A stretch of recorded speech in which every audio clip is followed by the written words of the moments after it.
If you're going to drive a vehicle, it's important that you and your vehicle are properly insured. It just makes good sense for you to carry at least liability coverage so if something happens you aren't left holding the bag. So now you're wondering, how much is car insurance? Here are a few things to consider when discussing insurance premiums.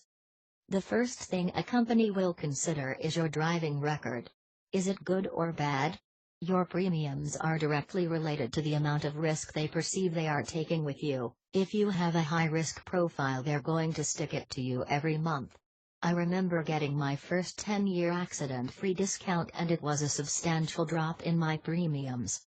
Next, your potential insurer is going to want to know your age.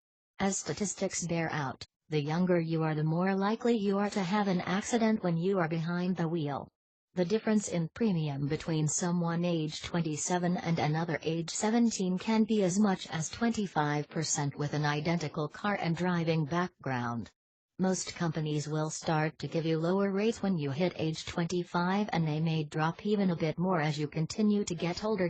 You'll receive a reduction in your premiums at age 25 and some again at 28. The reason premiums drop as you age is because the older age groups have far fewer accidents than the younger groups.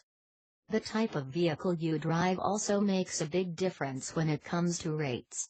While a fancy ride might a benefit when it comes to picking up the ladies, that fancy car will cost you much more to insure because it's more expensive to fix.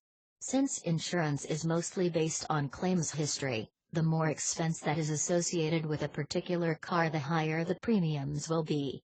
Between 1996 and 2009, the number of deaths per 100 million miles driven dropped impressively from 1.73 to 1.13, which has lowered premiums, but at the same time cars are now much more expensive to fix. In summary, if you are more likely to cause problems and your car is expensive to fix, then you will have higher insurance rates. There are of course other factors that will come into play as well, but these are the major ones and you control 2 out of 3 of them. Lastly, you will also want to get the 3 free credit reports the government makes available to you each year from the major credit bureaus. Your credit score is becoming increasingly important in determining how much of a risk you pose to the insurer, so you want to make sure there are no inaccuracies. This article was written on behalf of Farmers Insurance agent, Rod Hoft, although he is not responsible for the content. If you would like to access your free credit reports, please visit our site. If you have other questions regarding insurance rates, feel free to visit Rod's website for a quick online quote. Share this video and subscribe for more interesting auto insurance tips.